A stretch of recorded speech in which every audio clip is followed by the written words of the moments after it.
कितने कितने जन्म गंवाए, कितने संकट झेले, नाम प्रभु का ले ले, हो नाम प्रभु का ले ले। कितने कितने जन्म गंवाए, कितने संकट झेले, नाम प्रभु का ले ले, हो नाम प्रभु का ले ले।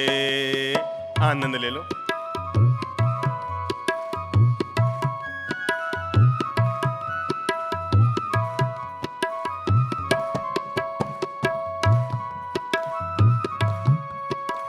जिसने नाम लिया प्रभुवर का, उसने जन्म सुधारा। बोलो बोलो, जिसने नाम लिया प्रभुवर का, उसने जन्म सुधारा। इस अथाह भव सागर से उसको ही मिला किनारा। इस अथाह भव सागर से उसको ही मिला किनारा। तू न रहेगा तो भी रहेंगे, तू न रहेगा तो भी रहेंगे इस दुनिया के मेले। अरे रे रे नाम प्रभु का ले ले, हो नाम प्रभु का ले ले। नाम प्रभु का मंगलकारी, सब दुख हरने वाला। बोलो बोलो, नाम प्रभु का मंगलकारी, सब दुख हरने वाला।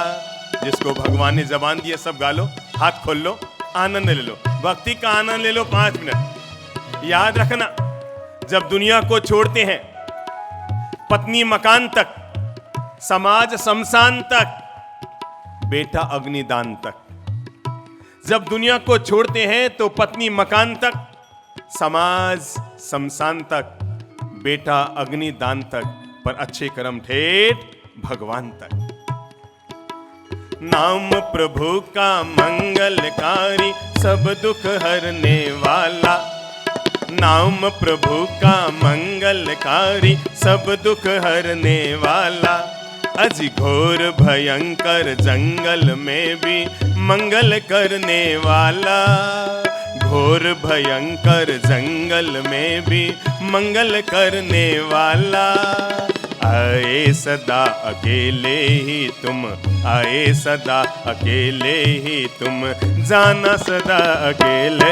अरे रे रे नाम प्रभु का ले ले, हो नाम प्रभु का ले ले। कितने कितने जन्म गंवाए, कितने संकट झेले, नाम प्रभु का ले ले, हो नाम प्रभु का ले ले। आनंद ले लो। भगवान ने जिसको हाथ दिए तबीयत से,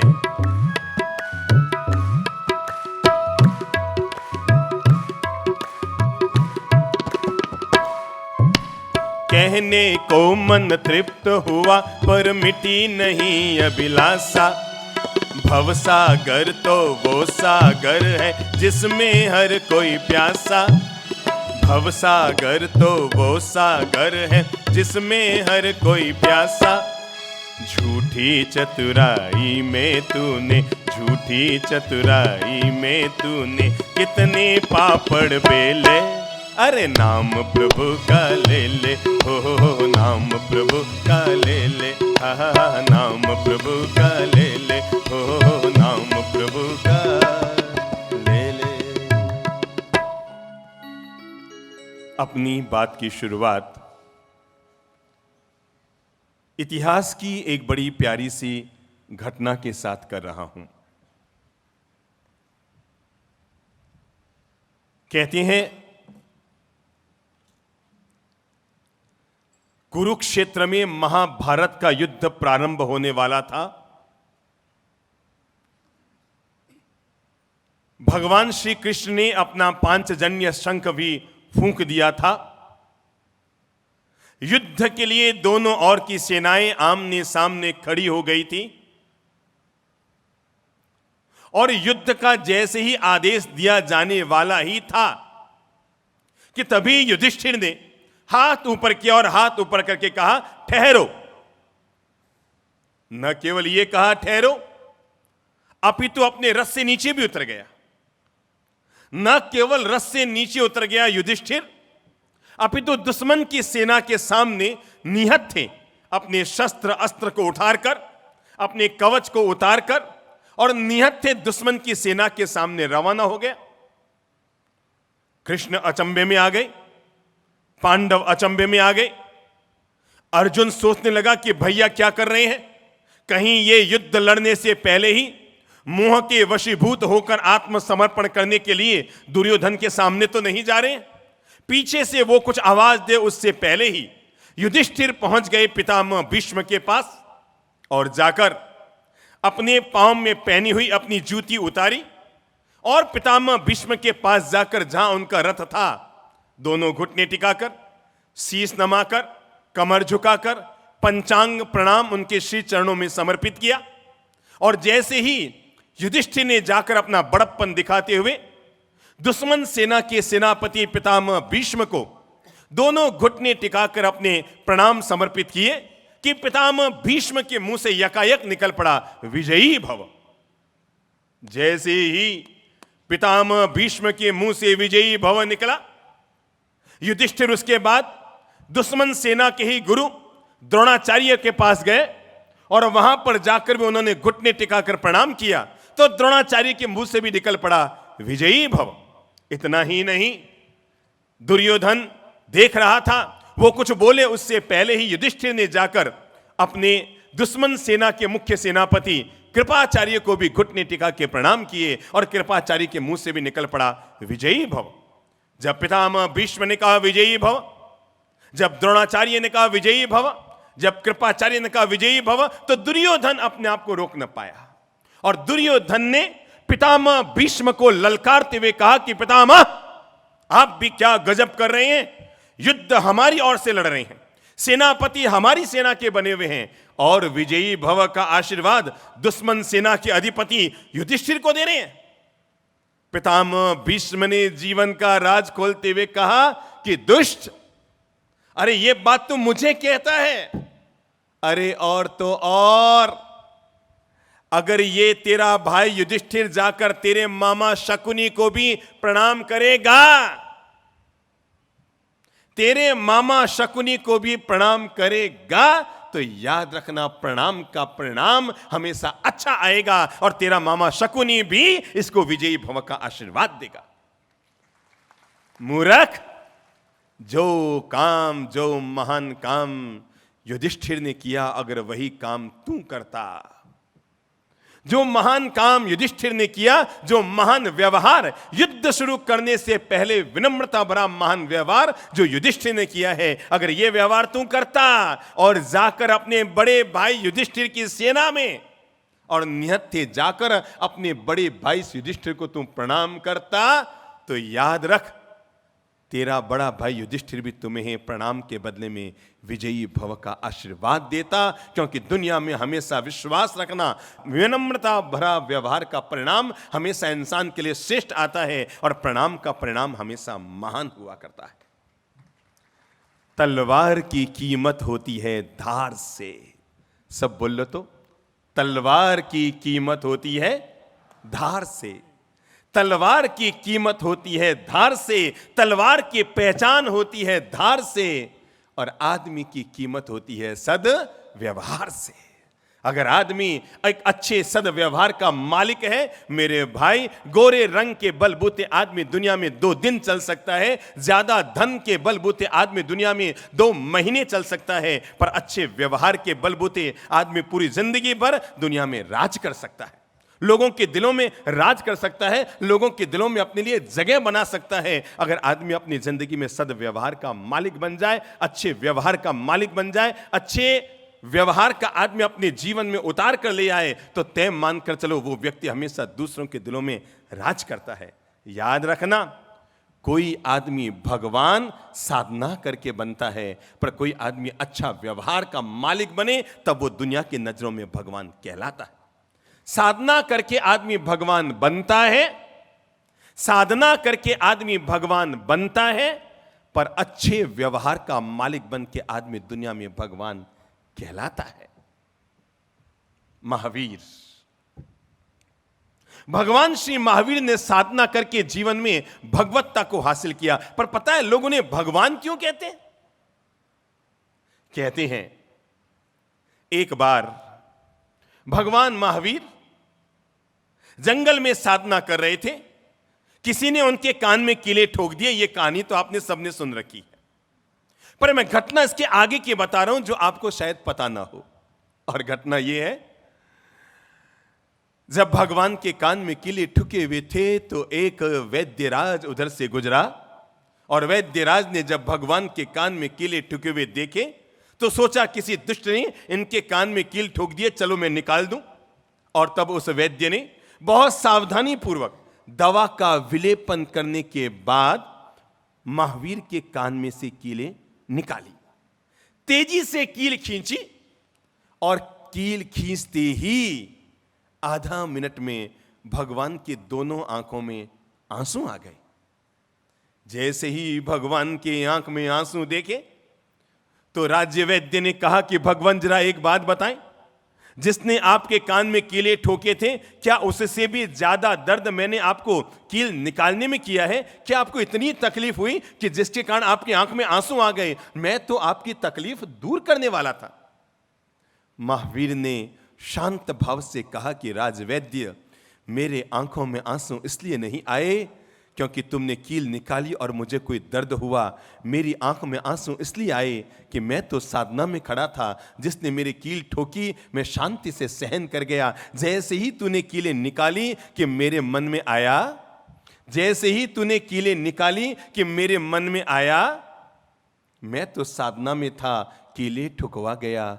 कल जिसने मेरी कील कान में डाली उसके कर्म का वापस उदय आएगा। बेचारा वो इस दर्द को कैसे सहन करेगा? बेचारा वो इस दर्द को कैसे सहन करेगा? और तब राजवैद्य ने कहा, भगवान, इसीलिए आप दुनिया के भगवान हो। पता है लोग जीसस को भगवान क्यों कहते हैं? क्या आप सब लोगों को मालूम है लोग जीसस को भगवान क्यों कहते हैं? पूरे जीवन भर का पूरा काम उनके परिणाम न दे पाया, पर शरीर छोड़ने से पहले केवल 2 मिनट का किया गया महान व्यवहार ने जीसस को भगवान बना दिया। और महान व्यवहार यह था कि जब जीसस क्रॉस पर लटकने वाले थे और क्रॉस पर लटकने से पहले पूछा गया, आपकी अंतिम इच्छा क्या है? अंतिम इच्छा के रूप में जब जीसस ने कहा था कि जिन 2 शिष्यों ने मेरे खिलाफ बगावत करके मुझे क्रॉस पर लटकने को मजबूर किया है, मैं चाहता हूं मरने से पहले दोनों को मेरे पास बुलाया जाए। दोनों शिष्य कांप रहे थे। उन्हें पता था कि हमारे बगावत के कारण जीसस को क्रॉस पर लटकना पड़ रहा है और तय है कि मरते मरते जीसस हमारे लिए बद्दुआ करके जाएंगे। लेकिन अंतिम इच्छा थी, दोनों शिष्यों को बुलाया गया, उन्हें जीसस के कहे अनुसार एक चौकी पर बैठाया गया और तब जीसस ने कहा, मेरी अंतिम इच्छा है 2 प्यालों में पानी मंगाया जाए, दूध मंगाया जाए। और तब एक प्याले में दूध, एक प्याले में पानी आया। जीसस ने अपने दोनों शिष्य जिनके खिलाफ बगावत करने के कारण जीसस को क्रॉस पर लटकने को मजबूर होना पड़ा, जिन्होंने जीसस को क्रॉस पर लटकने की कार्रवाई कराई, उन दोनों शिष्यों के चरणों का प्रक्षालन किया।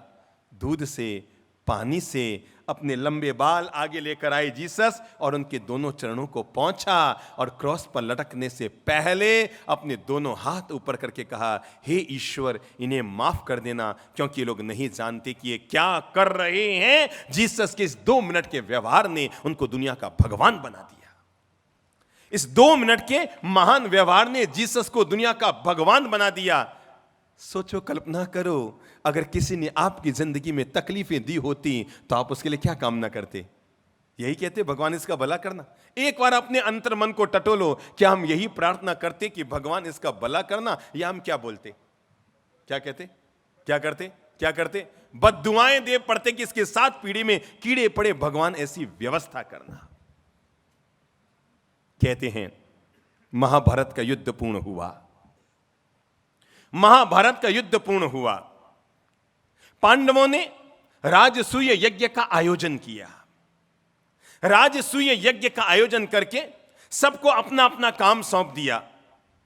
भगवान कृष्ण ने पूछा, पांडवों, तुमने सबको काम सौंप दिया कि ये सबको पगड़खी पहनाएंगे, ये सबको पगड़ी पहनाएंगे, ये सबको माला पहनाएंगे, ये सबका तिलक करेंगे, पर मेरे लिए कोई काम नहीं सौंपा। पांडवों ने कहा, भगवान आपको हम क्या काम सौंपेंगे, आप ही बताइए कि आप अपने लिए यज्ञ में कौन से काम लेना चाहते हैं। और तब कृष्ण ने कहा, अगर तुम मुझसे पूछते हो कि मैं यज्ञ में क्या काम लेना चाहता हूं, तो मैं ये काम लेना चाहता हूं, यज्ञ के मंडप में जितने लोग आए, यज्ञ के मंडप में जितने लोग भाग लेने आए, उन सब लोगों के पांव प्रक्षालन करने का और भोजन करने के बाद उनकी जूठी थाली उठाने का कार्य मैं अपने कंधे पर लेता हूं। पांचों पांडव खड़े हो गए और खड़े होकर कहने लगे, भगवान, लोग इसीलिए आपको भगवान कहते हैं 14 साल का वनवास पूरा करके राम अयोध्या में लौटकर आए। घटना हम सबको यहां तक की मालूम है, किसी भी व्यक्ति का 2 मिनट का सद्व्यवहार दूसरों के दिलों में उसके लिए कितनी जगह बना सकता है और दुनिया में कैसे उसे भगवान बना सकता है। राम जब अयोध्या में लौट कर आए, लक्ष्मण और सीता के साथ विमान से नीचे उतरे और नीचे उतरते सामने उनकी तीनों माताएं खड़ी थी। Number 1 Kaushalya, number 2 Kaikeyi, number 3 Sumitra. तीनों माताएं सामने खड़ी थी और राम को पता था कि यही वह महिला है कैकेयी जिसके कारण उन्हें 14 वर्ष तक वनवास जाना पड़ा। यही वह महिला है जिसके कारण सीता का अपहरण हुआ। यही वह महिला है जिसके कारण पिता का असमय में देह निधन हुआ। राम जैसे ही देव विमान से नीचे उतरे और नीचे उतरते ही उनके सामने एक और कौशल्या मां, एक और कैकेयी मां, एक और सुमित्रा मां और हजारों लाखों नर नारी अयोध्या के। और तय था कि लोगों को पक्का भरोसा था कि राम जब आएंगे कौशल्या को प्रणाम करेंगे, सुमित्रा को प्रणाम करेंगे, पर कैकेयी की तरफ नजर नहीं डालेंगे, क्योंकि यही वह कैकेयी है जिसके चलते राम को वनवास हुआ। यही वह कैकेयी है कि जिसके चलते राम को वनवास हुआ। तय है कि राम कैकेयी की तरफ नजर नहीं डालेंगे। नीचे उतरे विमान से, सामान्य आदमी होता तो तय है वो कौशल्या को ही प्रणाम करता, वो सुमित्रा को ही प्रणाम करता और कैकेयी को टेढ़ी नजरों से देखकर आगे निकल जाता। पर राम राम निकले। आदमी का 2 मिनट का सद्व्यवहार दुनिया में उसे भगवान बना देता है। राम विमान से नीचे उतरे, इधर कैकेयी, इधर कौशल्या, इधर सुमित्रा, तीनों माताओं को प्रणाम करना था। पर राम ने अपना बड़प्पन दिखाया और सबसे पहले गए कैकेयी के पास और जाकर उनके चरणों को छूकर प्रणाम करने लगे। और जैसे ही राम ने घुटने टिकाकर कैकेयी मां को प्रणाम किया कि जिस महिला ने उन्हें 14 साल का वनवास दिया, उस महिला ने राम को गोद में उठाते हुए कहा कि राम, तुम इसीलिए भगवान हो। आदमी का महान व्यवहार आदमी के महान व्यक्तित्व का निर्माण करता है। हम अपनी जिंदगी में पहला अगर कार्य सीखना चाहते हैं तो अपनी जिंदगी के लिए पहला कार्य यह सीख लें कि हर कोई व्यक्ति व्यवहार के चलते अपनी जिंदगी में पहला काम करे, वो विनम्र व्यवहार का मालिक बनेगा। विनम्र व्यक्ति, गुजराती में कहावत है, जे नमे ते सहुने गमे। बोल लो तो, जे नमे ते सहुने गमे। जो विनम्र व्यवहार का मालिक होगा वो हमेशा दूसरों के दिलों में जगह बनाने में सफल हो जाएगा। याद रखना, हाथ उठाकर आदमी 10 लोगों को नहीं जीत सकता। एक आदमी हाथ उठाकर 10 लोगों को नहीं जीत सकता, पर एक आदमी हाथ जोड़कर लाखों लोगों के दिलों को तो जीत ही सकता है। हाथ उठाकर आदमी 10 लोगों को न जीत पाएगा, पर हाथ जोड़कर आदमी लाखों लोगों के दिलों को जीत लेगा। जिंदगी में जोड़ने के लिए पहला कोई धर्म होता है इंसान के लिए कि जिससे इंसान के जीवन की शुरुआत होती है, तो वो है आदमी सद्व्यवहार का मालिक बने। और सद्व्यवहार का मालिक बनने के लिए पहला जीवन का चरण हो, और वो है हर कोई व्यक्ति विनम्रता का मालिक बने। अपनी जिंदगी में सदास्यता हो, अपनी जिंदगी में विनम्रता हो, हमारी जिंदगी में प्रणाम के भाव हो। पहला जीवन का नियम बना लें, हम हमेशा विनम्र रहेंगे। क्या रहेंगे? हम हमेशा विनम्र रहेंगे। याद रखना, अहंकार हथौड़ा है और विनम्रता चाबी है। अहंकार हथौड़ा है और विनम्रता चाबी है। अहंकार के हथौड़े से ताला टूटता है। ताला दोनों में खुलता है, हथौड़े से भी और चाबी से भी, पर फर्क केवल इतना सा है, अहंकार हथौड़ा है, विनम्रता चाबी है। अहंकार के हथौड़े से ताला टूटता है और विनम्रता की चाबी से ताला खुलता है। और याद रखना, चाबी से खुला हुआ ताला जिंदगी भर खुलता रहता है, पर हथौड़े से तोड़ा हुआ ताला जिंदगी भर के लिए बेकार हो जाया करता है। अपनी जिंदगी की गाड़ी में, अपनी जिंदगी की गाड़ी में विनम्रता का ग्रीस लगाते रहिए। अपनी जिंदगी की गाड़ी में विनम्रता का ग्रीस लगाते रहिए। अपनी परिवार की गाड़ी में विनम्रता का ग्रीस लगाते रहिए, ताकि हमेशा घर में प्रेम और मिठास घुला हुआ रहे। घर में बड़ा वो नहीं होता जो उम्र में बड़ा होता है, घर में बड़ा वो भी नहीं होता जो पैसा ज्यादा कमाता है, पर याद रखना, घर में बड़ा वो होता है जो वक्त आने पर घर को एक रखने के लिए, झुकने के लिए तैयार होता है। वो आदमी घर में सबसे बड़ा होता है। अरे याद रखो, कैरी जब तक कच्ची होती है तब तक अकड़ी रहती है, और जब तक अकड़ी रहती है तब तक कच्ची भी होती है, और न केवल कच्ची होती है, तो खट्टी भी होती है। लेकिन जैसे जैसे कैरी रस से भरती है और जैसे जैसे वो आम बनना शुरू होती है, अगर आपने देखा हो, कच्ची कैरी हमेशा अकड़ी हुई रहती है और पका हुआ आम धीरे धीरे झुकना शुरू हो जाता है। जैसे जैसे कैरी झुकती है वैसे वैसे रस से भरती है, और जैसे जैसे झुकती है वैसे वैसे मिठास से बढ़नी शुरू हो जाती है। अहंकार पहला काम करता है, आदमी को हमेशा नीचे की तरफ ले जाता है। जब भी आदमी का अहंकार जगेगा, हमेशा दूसरों को नीचे की तरफ, अपने आप को नीचे की तरफ लेके जाएगा, और नीचे वाले लोगों के प्रति अहंकार जगेगा। ऐसा हुआ, एक व्यक्ति दुकान से घर पहुंचा, रात के 8:30-9 बजे खाना खाने बैठा। मम्मी ने लाकर खाना परोसा,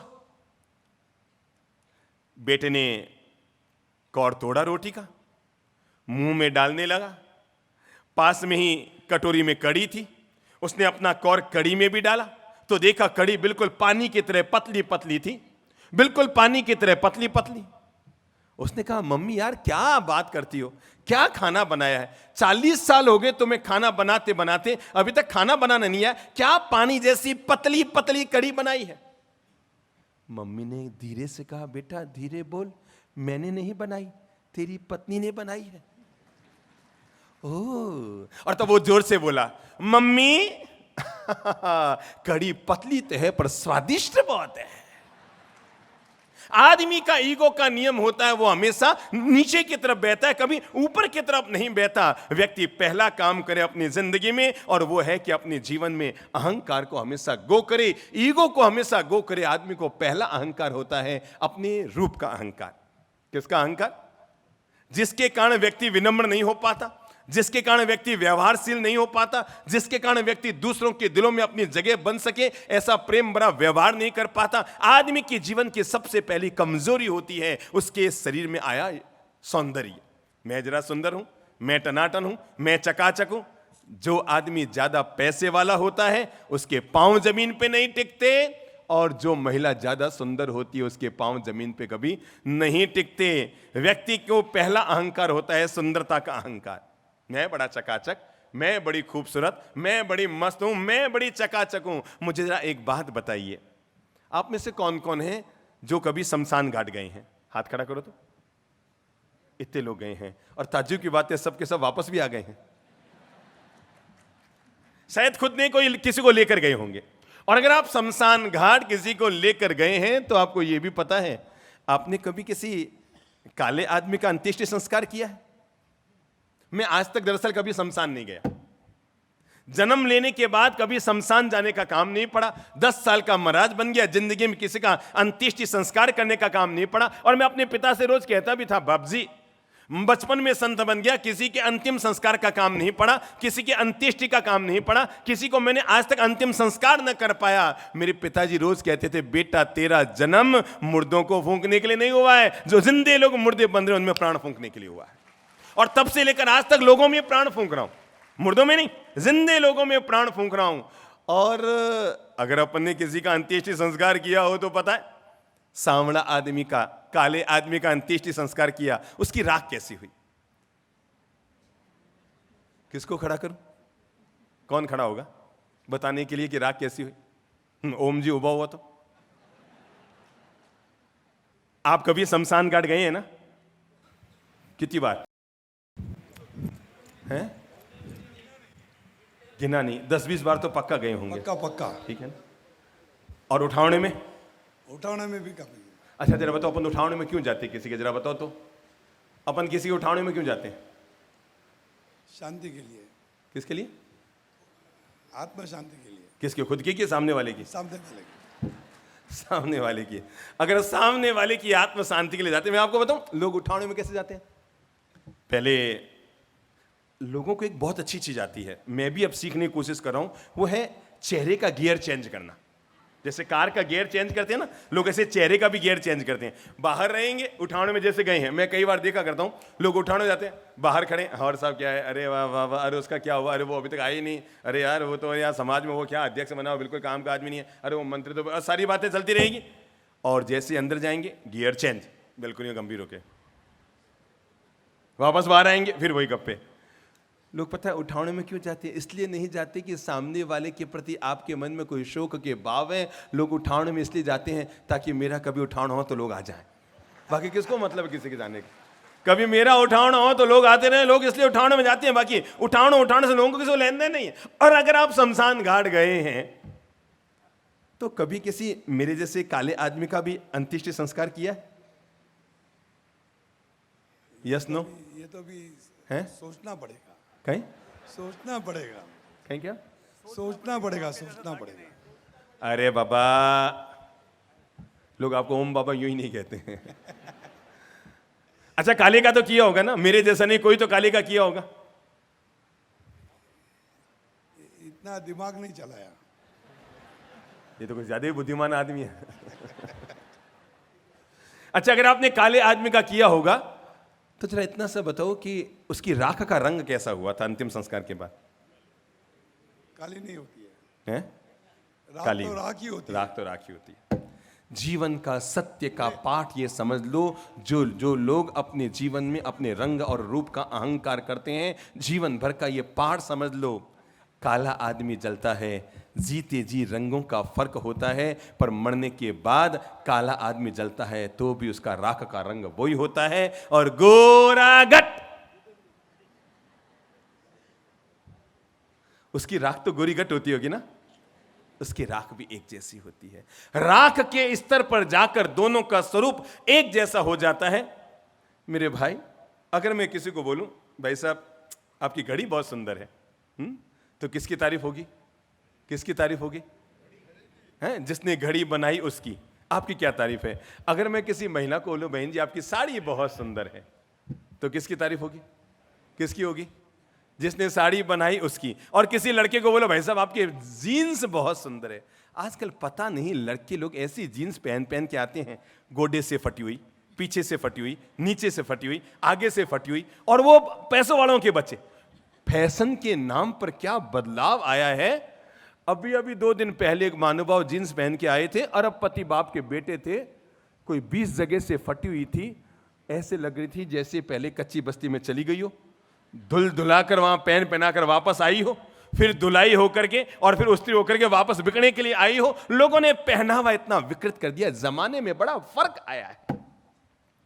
पहले पता है, पहले लोग मौन से जिंदगी जीते थे, अब लोग लॉन से जिंदगी जी रहे हैं। पहले लोग मौन से जिंदगी जीते थे, अब लॉन से जिंदगी जीते हैं। पहले लोग घर के बाहर एक आदमी रखते थे कि कुत्ता अंदर ना आ जाए। क्या रखते थे बोलो तो? घर के बाहर एक आदमी रखते थे कि कुत्ता अंदर ना आ जाए। बदलाव क्या आया है? बदलाव क्या आया है? बदलाव क्या है बोलो तो? अब कुत्ता रखते हैं कि कोई आदमी अंदर ना आ जाए। पहले लोग पता है थाली लग जाती तो इंतजारी करते, कोई आए तो हम खाएं, कोई आए तो हम खाएं, कोई आए तो हम खाएं। जमाना बदल गया, अब लोग सोचते हैं ये जाए तो पीछे हम खाएं। जमानो घणो बदलियो रो। पहले जमानो था, पहले क्या था पता है? मकान होतो तो छोटो, कपड़ो होतो तो मोटो, ठीक है ना? मकान होता तो छोटो, छोटे छोटे मकान होते थे। आप लोग अपने गांव में रहे होंगे, पहले शहर की बस्ती में, यहाँ पूना में भी रहे होंगे। कितने कितने मकान होते थे? 25 बाई 45 का मकान, 15 बाई 30 का मकान, इतने से मकान में। और पता है कितने भाई होते थे? पहले घरों में होलसेल में टावर होते थे। अब ये 1-2 टावर होने पहले शुरू हुए। पहले पता है आधा दर्जन, पौन दर्जन। आप में कई लोग होंगे जो 7-7, 8-8 भाई हैं? 1-1 दर्जन वाले हैं। कौन 1-1 दर्जन वाला? हाथ खड़ा करो तो। जो 8-10 भाई बहन हो कौन है? हाँ बहन जी खड़े हो तो आप कितने हैं? खूब सारे हाथ उड़ गए। हाँ आप कितने खड़े हो जाओ, बोलो कितने भाई बहन हो? 7 भाई और बहन 1 बहन, 8 है। और कौन इससे आगे कौन? आपके कितने हैं? 5 बहन और 6 भाई। क्या बात है, ताली बजाओ रहे इनके माँ बापों के लिए हैं? अब सच्ची कहूं बहन जी, जो काम आपके पापा जी मम्मी जी ने किया ना, वो आप 11 भाई बहन मिलके करते ना, तो ये गणेश कला क्रीड़ा मंच आपके घर से ही बढ़ जाता, कार्ड की जरूरत नहीं पड़ती। तो पहले क्या है, पहले जमाने में अब के जमाने में बड़ा फर्क आ गया। पहले ये होता था कि लोगों के घरों में 6-6 टावर। सबसे बड़ी खास बात ये नहीं कि 6 टावर होते थे कि 8 टावर होते थे। खास बात ये है, पहले लोगों के घर बहुत छोटे होते थे पर दिल बहुत बड़े होते थे।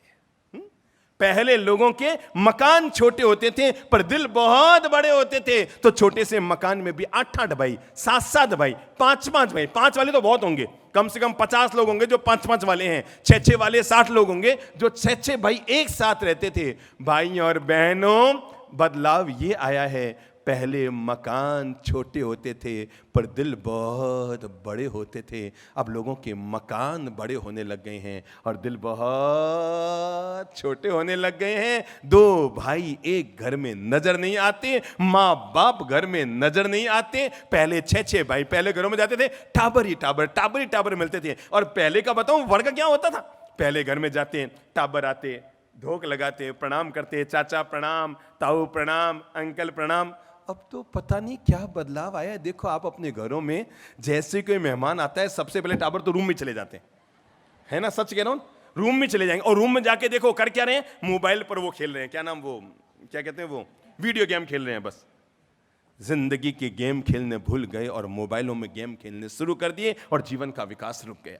बच्चों को कहना पड़ता है, बेटा आ, टिंकू आ, देख अपने चाचा आए हैं, प्रणाम कर। और वो यूं उठ के आता, मम्मी, और वो बाहर आ गए यूं रिमोट से, मतलब पांव छूना तो उसके कमर में दर्द देगा, रिमोट से 2 ट्यूं अंदर। जमाने में बड़ा फर्क आया। पहले का जमाना, मकान होता तो छोटो, मारवाड़ी में बोलूं चलेगा? चलेगा? ठीक है, चलेगा क्या, दौड़ेगा हम। तो मकान होता तो छोटो, कपड़ो होतो तो मोटो, खाते थे बाजरे को और मक्की को रोटो, तो घर में कदी न रहे टोटम टोटो। अब बदलाव क्या आया है? मकान हो गयो मोटो और कपड़ो हो गयो, मैं नहीं बोलियो, आप ही बोले, मारा तो वो को वही कपड़ा है 40 साल से। आपके टाबरों को आप पहचानो, अपने तो वो के वही कपड़े हैं जो 40 साल पहले थे, वैसे के वैसे वेशभूषा है। पर फर्क क्या है जमाने में? पहले होता था मकान छोटो, कपड़ो मोटो। अब हो गया मकान मोटो, कपड़ो छोटो, खावे होटल को रोटो, कर्जो लेवे मोटो, तो जीवन भर रहे टोटम टोटो। फर्क आया है, जिंदगी में फर्क आया है। तो मैंने कहा आदमी पहला काम ये करे अपनी जिंदगी में विनम्रता का मालिक होने के लिए। ईश्वर ने जो दिया है ना, अगर आप उसको विनम्रता से स्वीकार करेंगे, सहजता से जिएंगे, सहजता से रहेंगे, विनम्रता से जिंदगी जिएंगे, तो तय मानकर चलना आप दूसरों के दिलों में जगह बनाएंगे। और अगर विनम्रता छोड़कर ईगो में उतर गए, पहला अहंकार आदमी का होता है सुंदरता का अहंकार। मैं बड़ा चकाचक हूं, मैं बड़ा खूबसूरत हूं, मैं बड़ा टनाटन हूं। आदमी को दूसरा अहंकार होता है अपनी जमीन जायदाद धन दौलत संपत्ति का अहंकार। पर याद रखना, दुनिया में कोई भी आदमी ऊपर जाता है ना, तो जाते समय अरे पूरी दुनिया की दौलत तो छोड़ो, एक नीम की छाया भी ऊपर लेकर नहीं जा सकता, एक सुई की नोक भी साथ नहीं ले जा सकता। पर आदमी सोचता है ये भी बटोर लूं, वो भी बटोर लूं, वो भी बटोर लूं। हम एक शहर में थे, जयपुर की घटना है। 3 साल पहले एक महानुभाव हमारे पास आए, आकर कहने लगे, बाप जी आपको मेरे घर पे चलना, बहुत बड़ा मकान है मेरा, इतना बड़ा मकान पूरे जयपुर में कोई नहीं होगा, विजय पथ पर बनाया हुआ है, और बड़ी आलीशान कोठी है, आपको मेरे घर चलना है। हमने कहा चलेंगे भाई, एक काम करना, कल आते समय विश्व का ग्लोब ले आना, 2-4 दिन में आपके घर चलेंगे। अगले दिन वो आते समय इतना बड़ा विश्व का ग्लोब लेकर आ गए। कहा गुरुजी लो लेके आ गया, पर आप करेंगे क्या? अरे मैंने कहा लाओ तो सही, मुझे इसका उपयोग करना था। विश्व का ग्लोब सामने रखा। वो आदमी कह रहा था, बाप जी आप मेरे घर की यहां भर दो। अरे आपने ऐसा मकान नहीं देखा होगा, इतना खूबसूरत मकान है, इतना बड़ा मकान है, आनंद आ जाएगा आपको। मैंने विश्व के ग्लोब को घुमाया, घूम के वापस खड़ा हुआ तो मैंने कहा भाई साहब जरा एक बात बताओ, इसमें जरा बताएंगे कि एशिया कहां है?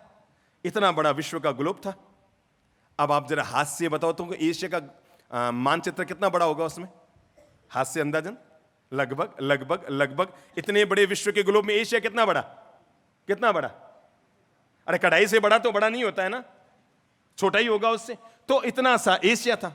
मैंने कहा इसमें इंडिया कहाँ है? तो झट से हाथ छोटा हो गया, ये इतना सा इंडिया है। मैंने कहा इसमें राजस्थान कहाँ है? तो कहा बाप जी एक मिनट बाप जी सुई चाहिए कि ऐसे तो कैसे बताऊं राजस्थान कहाँ है? तो वो सुई लेके बताने लगे लगभग यहाँ राजस्थान है। मैंने कहा इसमें जयपुर कहाँ है? कि साहब इम्पॉसिबल, जयपुर कैसे ढूंढेंगे? इतने छोटे से विश्व के ग्लोब में जयपुर का कहाँ अस्तित्व है? मैंने कहा फिर इसमें आपका विजय पथ कहाँ है? कि बाप जी इम्पॉसिबल बताना। मैंने कहा इसमें आपका मकान कहाँ है? कि बाप जी असंभव। अरे मैंने कहा विश्व के ग्लोब में जिस मकान का अस्तित्व नहीं है, समुद्र में पानी की बूंद की तरह है, और आदमी कहता है मेरी कोठी मेरा मकान, मेरी कोठी मेरा मकान, मेरी कोठी मेरा मकान। मेरे भाई जिंदगी भर याद रखना, अगर आप बड़ी संपत्ति के मालिक हैं, अगर आप बड़ी जायदाद के मालिक हैं, अगर आप बड़ी कोठी में रहते हैं, तो अपनी तरफ से व्यवहार जरूर दिखाना कि घर पर आपको कोई मिलने के लिए आए तो दरवाजे तक लेके जाना, और वापस जब जाए तो दरवाजे तक छोड़ के जाना, ताकि वो जाते समय आपके लिए सद्भावनाएं करके जाए कि भगवान इसको अमीर बनाए रखना।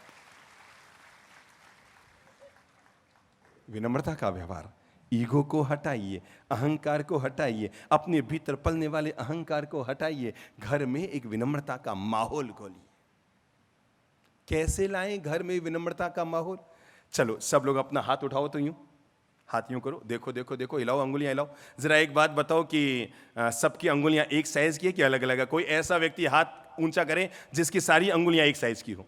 कोई कोई कोई कोई कोई कोई किसी की सारी अंगुलियां एक साइज की? यस नो नो, सब अंगुलियां अलग अलग साइज की।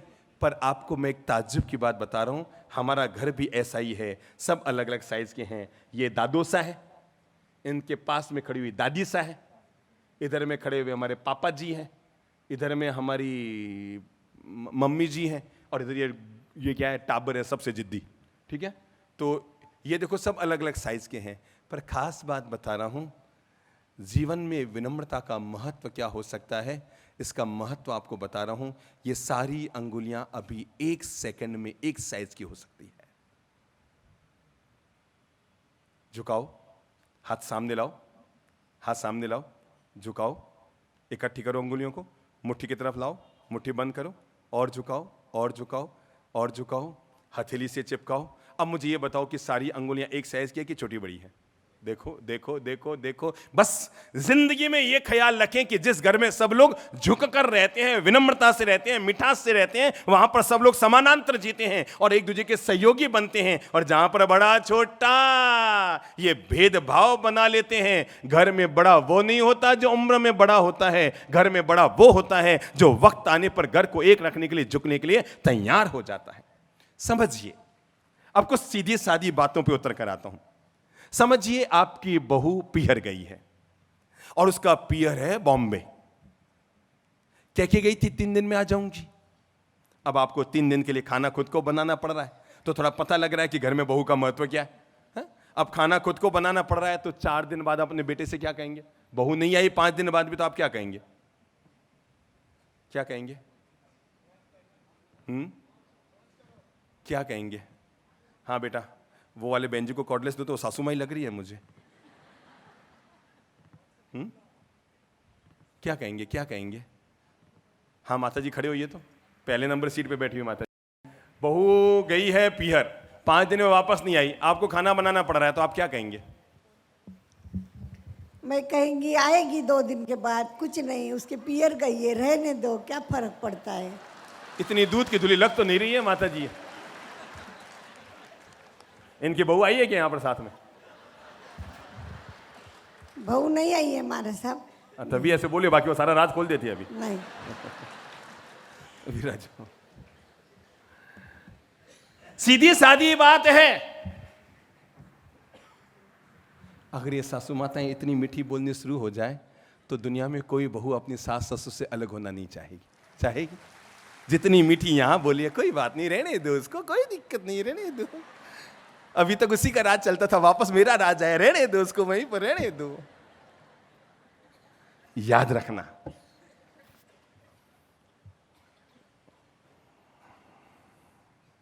जैसी वो पीहर 3 दिन का कह के गई और वापस लौट कर ना आई 5 दिन में, तो सीधी सादी बातें सासू अपनी बेटे से कहेगी, बेटा बहू को फोन कर, अभी तक नहीं आई, मुझे अकेले को काम करना पड़ता है, मैं थक गई हूं बेटा, मुझसे नहीं हो रहा है, तू बुला, फटाफट बुला, 5 दिन हो गए अभी तक नहीं आई ना। तो उसने फोन किया, चल बुला, तो बेटा फोन करेगा बहू को, अपनी पत्नी को, मम्मी बुला रही है, घर में काम अकेला करना पड़ रहा है, बड़ी दिक्कत हो रही है, तू फटाफट आ जा। तो कहेगी मम्मी को बोल दो मेरी तबीयत में ठीक नहीं, मैं 5 दिन बाद आऊंगी, चल।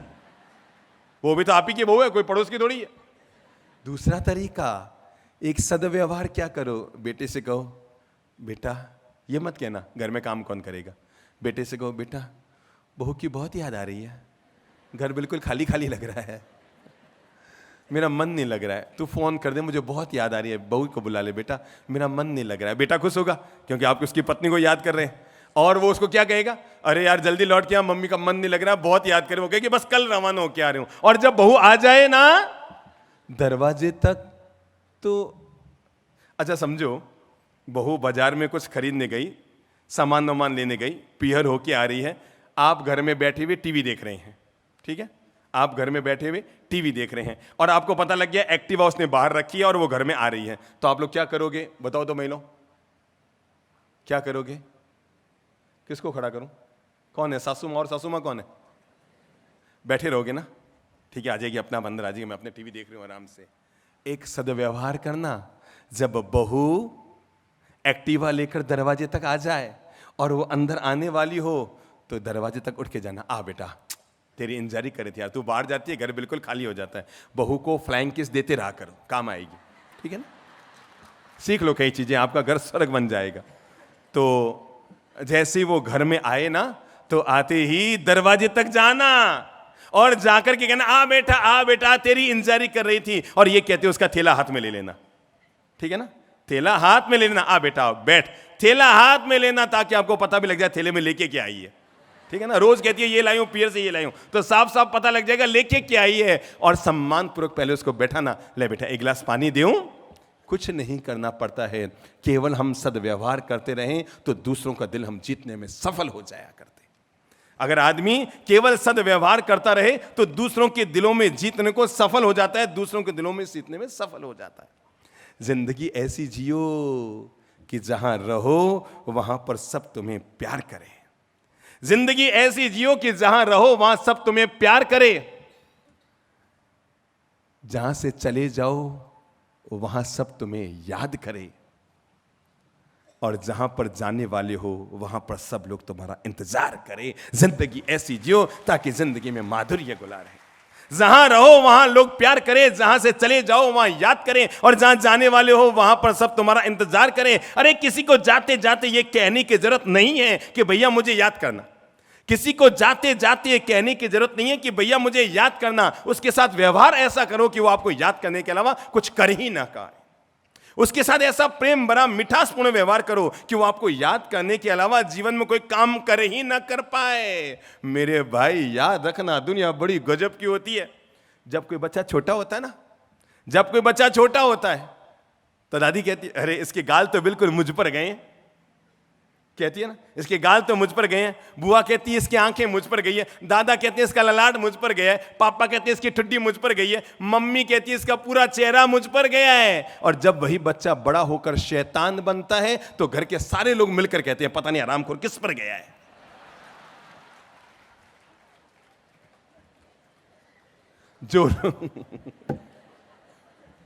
जो लोग आपको बचपन में कहते रहे थे ना कि मुझ पर गया, मुझ पर गया, बड़े होने पर वे आप पे गौरव करें कि वास्तव में मुझ पर गया है, और आपके नाम गौरव के साथ ले, अपनी जिंदगी को इतनी महान बना लो।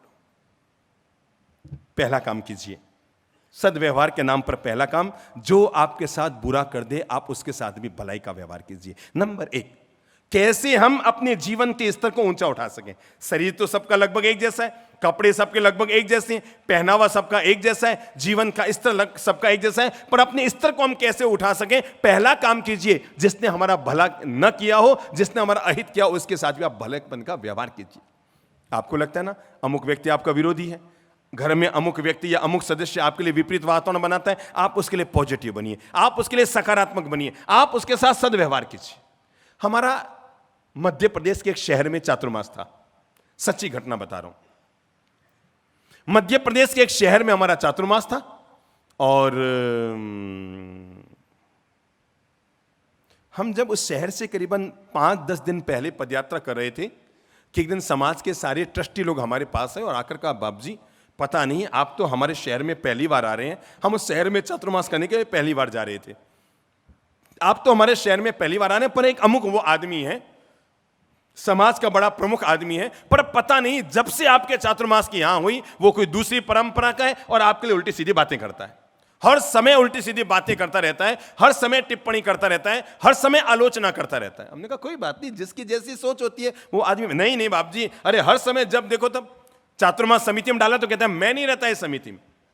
ठीक है, हम 2 दिन और पास पहुंचे तो फिर वो समाज के लोग कहने लगे, अरे बाप जी उसका तो इलाज करना पड़ेगा, अरे अपने आप को समझता क्या है, जब देखो तब आपकी बातें कर रहा है। नगर प्रवेश की शोभा यात्रा थी तो लोगों ने कहा पूरा समाज आया है हमारा, पर एक वो व्यक्ति जानबूझ के नहीं आया। हमने कहा ठीक है यार, आप सब लोग उसके पीछे क्यों पड़ो, नहीं आया तो नहीं आया, आया तो आया, आप कहां लेकर उसको माथा लगो। शोभा यात्रा चल रही थी, करीबन 5-7 हजार लोग साथ में थे और जैसे ही शोभा यात्रा बढ़ते बढ़ते बढ़ते बढ़ते शहर के बीच से गुजरी कि साथ चलते 5 लोगों ने कहा वो बाप जी ये उसी का घर है जो आपके आया नहीं ना, है जो आज भी नहीं आया, अंदर बैठा है पर वो शोभा यात्रा में नहीं है और आपके बारे में बहुत उल्टी सीधी बातें कर रहा है, दिन भर आलोचना करता है, वो यही घर है उसका। जैसे ही उसने बताया यही घर है उसका, और हम दोनों भाई चंद्रप्रभ जी और मैं, उस समय हमारे पिताजी महाराज भी थे, तो मैं और चंद्रप्रभ जी महाराज दोनों हम उस घर में घुस गए। कौन से घर में, किसके घर में, जिसके लिए कहा यह आपकी बहुत उल्टी सीधी बातें कर रहा है। लोग अचंभे में रह गए कि चलती शोभा यात्रा को छोड़कर महाराज अंदर कैसे चले गए। हम अंदर गए तो देखा वो घर का मालिक यूं ही बैठा है, घर में सब अपने अपने काम में लगे हुए हैं, उसको कोई पता ही नहीं कि बाहर कोई शोभा यात्रा चल रही है, वो तो बड़े आराम से अंदर बैठा है। हम जैसे अंदर गए, अब आदमी कैसा भी क्यों ना हो, महाराज छाती पर आ जाएंगे, खड़ा तो होना ही पड़ेगा, ठीक है ना, वो कैसा भी लाड साहब क्यों नहीं है, पर महाराज छाती पर आ गए। हम घर में पहुंच गए, अब वो अपने आप को संभाल सौंग गए। अचानक ये क्या हुआ, चलती शोभा यात्रा में महाराज मेरे घर में आ गए। हम भीतर गए, वो एकदम हक्का बक्का रह गया, झट से खड़ा हुआ, हुक्म बाप जी प्रणाम। अरे हमने कहा बहुत बहुत भगवान आपका भला करे। बस ऐसे मन हो गया, आज हमारा नगर प्रवेश है तो सोचा सबसे पहला मुंह मीठा करने के लिए मिश्री हम आपके घर से लेंगे। वो एकदम भौचक्का रह गया कि महाराज मेरे घर में भी आ गए, मिश्री का भी कह रहे हैं। वो तो दौड़ा दौड़ा किचन में गया, उसकी पत्नी बच्चे बहुएं सब अंदर गए और फटाफट फटाफट अलमारी में से मिश्री का डब्बा निकाला, मिश्री बाहर निकाली, लो बाप जी लो, बाप जी लो। उन्हें उम्मीद नहीं थी कि, उन्हें पता था किसी ने महाराज को बताया ही होगा कि हम ऐसा कर रहे हैं, पर उसने फिर भी, हमने जैसे का मिश्री, उसने झट से डब्बा खोला, मिश्री का टुकड़ा निकाला, हमने मिश्री के और 2 टुकड़े किए, एक अपने पात्र में डाला, एक उसके मुंह में डाला। हमने कहा बस ऐसे ही मन हो गया था कि आज जब नगर प्रवेश हो रहा है हमारा, तो पहली मिश्री, पहला मीठा मुंह हम आपके घर से करेंगे। लो मंगल पाठ सुनो। हमने उनको आधा मिनट में मंगल पाठ सुनाया और हम दोनों भाई बाहर आ गए। मेरे भाइयों और बहनों, जिंदगी में किसी भी सद्व्यवहार का परिणाम क्या होता है, मैं आपको जीवन का राज ये बताना चाहता हूं। जब हम अंदर गए तो 2 भाई गए थे, पर बाहर निकल कर आए तो उसका पूरा घर हमारे साथ था और पूरी शोभा यात्रा हुआ आदमी, महाराज की जय जयकार हो, महाराज की जय जयकार हो, महाराज की जय जयकार हो। जब हम कार्यक्रम स्थल पर पहुंचे तो ये समाज के सारे नेता लोग मिलकर हमारे पास आए, कहा बाप जी आपने किया क्या, ये आपको महीनों से गालियां निकाल रहा था और अचानक ये तो आपकी क्या जय जयकार कर रहा है, चिल्ला रहा है महाराज की जय जयकार हो, ललित प्रभु जी की जय हो, महिमा प्रभु जी की जय हो, चंद्र प्रभु जी की जय हो, ये क्या जय जयकार का आपने जादू क्या किया। हमने उनके कान में कहा हमने कुछ भी नहीं किया, केवल आधा मिनट का इसके साथ सद्व्यवहार किया, जिसका परिणाम निकला कि जो दुश्मनी पाल रहा था वो भी हमारा दोस्त बन गया। अगर आपको लगता हो कैसे करें कोई सद्व्यवहार, अगर आपको लगता हो कि आपके पड़ोस में कोई मकान बनाने आया तो तय है कि खाली प्लॉट है, अब प्लॉट पर तो सामान डालेगा नहीं, अगर बजरी डालनी है तो बाहर रखेगा, सीमेंट रखनी है तो बाहर रखेगा, लकड़ियां डालनी है बाहर रखेगा, लोहा डालना है बाहर रखेगा, सारा सामान बाहर रखेगा। और थोड़ी बहुत ईंटें बजरी आपके घर के आगे आके गिरेंगे और आपके मन में आ सकता है ये मकान बना रहा है कि फजीयत खड़ी कर रहा है, मकान बना रहा है कि फजीयत खड़ी कर रहा है। और आप झट से उसके पास जाएंगे और जाकर कुछ कहना चाहेंगे। मेरे भाई, 1 मिनट का सदव्यवहार जरूर कीजिएगा। उसके पास जाकर 1 मिनट का सदव्यवहार करना। भाई साहब, आप हमारे पड़ोस में मकान बनाने आए हैं, पर मेरी एक शर्त है। वो चौंकेगा, आपकी कौन सी शर्त? प्लॉट मेरा, मकान मेरा, जमीन मेरी, सामान मेरा, तुम शर्त डालने कैसे आ गए? अरे साहब, हमारी शर्त है, अगर आप हमारे पड़ोस में मकान बना रहे हैं तो ईंट आपकी, चूना आपका, सीमेंट आपकी, लकड़ी आपकी, लोहा आपका, सब कुछ आपका, बजरी आपकी, लेकिन पानी जो मकान में लगेगा वो आप हमारे घर से ले लीजिएगा। बस इतना काम कीजिएगा, ये लाइन लीजिए, और जब तक आपका मकान ना बन जाए पानी मेरे घर से लेते रहना। पानी आपके घर से उस घर में जा रहा है, कोई ज़्यादा फर्क नहीं पड़ रहा है। आपके घर में वैसे भी नगर पालिका या जो बोर्ड है उसके यहाँ से पानी आ रहा है, और आपने बिल वैसे फिक्स कर रखा है, 80 रुपये महीने आता है, कोई 300 रुपये महीना आता नहीं है, और आपने उसको पानी दे दिया, उसका मकान बन गया। एक दिन आपकी दादी सा की तबीयत बिगड़ गई। घर के आगे कार जो थी वो मुन्ना गोवा लेकर गया हुआ था, घर में कार नहीं थी। दादी सा अचानक रात को 2 बजे तेज बीमार पड़े। आपको सबसे पहले कौन याद आएगा? कौन याद आएगा? बोलो, कौन याद आएगा? कौन याद आएगा? वही पड़ोसी। और आप पड़ोसी के पास जाएंगे और जाकर कहेंगे, भैया थोड़ा दादी सा की तबीयत खराब है, कार निकालो। तो वो क्या करेगा? यस नो बोलो, जोर से बोलो, यस। और वो कार लेकर बाहर आया, और आपने झट से दादी सा को, उसने भी हाथ लगा और उठाकर कार में डाला और लेकर के गए बड़ी हॉस्पिटल। और वहां पर जाते ही डॉक्टर ने कहा इनकी पुरानी रिपोर्ट। आपने कहा वो तो घर में रह गई। झट से वापस कार दौड़ी और पुरानी रिपोर्ट आप लेकर आ रहे थे, मुझे केवल इतना सा बताइए, आपने उसके लिए पानी बहाया था, आज वो आपके लिए पेट्रोल बहा रहा है। यह है आदमी के सद्व्यवहार का परिणाम। और पेट्रोल बहाते हुए दुखी नहीं हो रहा है, क्योंकि उसे पता है मेरे मकान का एक एक जर्रा इसी के पानी की बूंदों से बना हुआ है। वक्त आने पर अगर हमारे द्वारा किसी के प्रति सद्व्यवहार कर दिया जाएगा तो तय मानकर चलो, हम दूसरों के दिलों में जगह बनाने में सफल हो जाएंगे, हो जाएंगे, हो जाएंगे, हो जाएंगे, हो जाएंगे। अगर हम सद्व्यवहार करते रहेंगे। जिनके साथ रहते हो, 5 मिनट में अपनी बात पूरी कर रहा हूं, 2 मिनट में, पर जिनके साथ रहते हो उनके साथ भी प्रेम का व्यवहार। पहला निर्णय, मुंह चढ़ाकर मत रहो। क्या बोलो? तो मुंह चढ़ाकर मत रहो। कैसे रहो? मुस्कुरा कर रहो। जिनके साथ रहते हो, जिन लोगों के बीच रहते हो, जिनके साथ आप जिंदगी जी रहे हो, हमेशा मुस्कुरा कर जियो, प्रेम से जियो, मिठास से जियो। कभी किसी के प्रति वैर की गांठ मत बांधना। याद रखना, दुनिया में 2 चीजें होती है, एक है शनि और एक है दुश्मनी। क्या है? एक है शनि और एक है दुश्मनी। आपको पता है दोनों में ज्यादा खतरनाक कौन? जोर से बोलो, जोर से बोलो, जोर से बोलो। दुश्मनी। क्यों? क्योंकि शनि का प्रभाव 7 साल में खत्म हो जाएगा, पर दुश्मनी धीरे धीरे बढ़ती चली जाएगी। इसलिए आपके सामने 2 मौके हों, शनि और दुश्मनी, तो दुश्मनी को मिटा देना, शनि को भली रहने देना, क्योंकि शनि एक दिन शांत हो जाएगा, पर दुश्मनी धीरे धीरे आगे बढ़ती चली जाएगी। तो जिनके साथ आप रह रहे हैं, जिन लोगों के बीच आप रह रहे हैं, हमेशा प्रेम से, मिठास से, माधुर्य से, प्रेम भरे माधुर्य से उनके साथ रहिए। और भूल चूक कर जिनके साथ आप रह रहे हैं ना, कभी भी उनके लिए टिप्पणी, आलोचना मत कीजिए। ध्यान रखिए, जिनके साथ आप रह रहे हैं, भूल चूक कर उनके साथ टिप्पणी, भूल चूक कर उनके साथ आलोचना, भूल चूक कर उनकी मजाक मत उड़ाइए, क्योंकि आप नहीं जानते जैसा आप बोलेंगे ना, एक दिन आपको वैसे ही सुनने को मिलेगा। हुआ ऐसे कि एक महिला ने अपने पति से पूछा, अजी मैं सुनियो है थे मरिया पचे स्वर्ग में जाऊंगा। ध्यान से सुनना, ध्यान से सुनना, बस बात खत्म कर रहा हूं। महिला ने अपने पति से पूछा, अजी मैं सुनिया है थे मरिया पचे स्वर्ग में जाओगा? कि हाँ जाऊंगा। कि थाने बैठे अप्सरा मिलेगा? कि हाँ अप्सरा मिलेगा। समझ में आ रही है मरबड़ी? पत्नी ने पति से पूछा कि मैंने सुना है आप मरने के बाद स्वर्ग में जाओगे? कि हाँ जाऊंगा। कि मैंने सुना है आपको वहां अप्सरा भी मिलेगी? हाँ मुझे तो अप्सरा मिलेगी। तो पत्नी से रहा न गया, उसने कहा जरा मुझे बताओ मुझे क्या मिलेगा? पति की क्या हालत होती है, वो ये तो चाहता है मुझे मरने के बाद अप्सरा मिले, पर इसको मेरे जैसा ही कोई मिले ताकि जीवन भर रोती रहे। तो पत्नी ने पूछा, मैं सुनिए मैं मरिया पचे स्वर्ग में जाओगा? कि हाँ जाऊंगा। क्या मैं सुनिए थाने बैठे अप्सरा मिलेगा? कि हाँ मिलेगा। तो पत्नी ने यही पूछा, जरा बताओ मुझे क्या मिलेगा? पति ने उसकी मजाक उड़ाते हुए कहा, तुम्हें वहां बंदर मिलेगा। बंदर क्या मिलेगा? बांद्रा मिलेगा, बांद्रा। पत्नी ने कहा जी गजब है, आपको इस जन्म में भी अप्सरा मिली और अगले जन्म में भी अप्सरा मिलेंगी, मुझे इस जन्म में भी बांद्रा और अगले जन्म में भी बांद्रा। जिंदगी भर हमेशा याद रखना, किसी के लिए भी हम उपहास के शब्दों का प्रयोग करेंगे तो वापस हमारे बदले में उपहास ही लौट कर आएगा। समय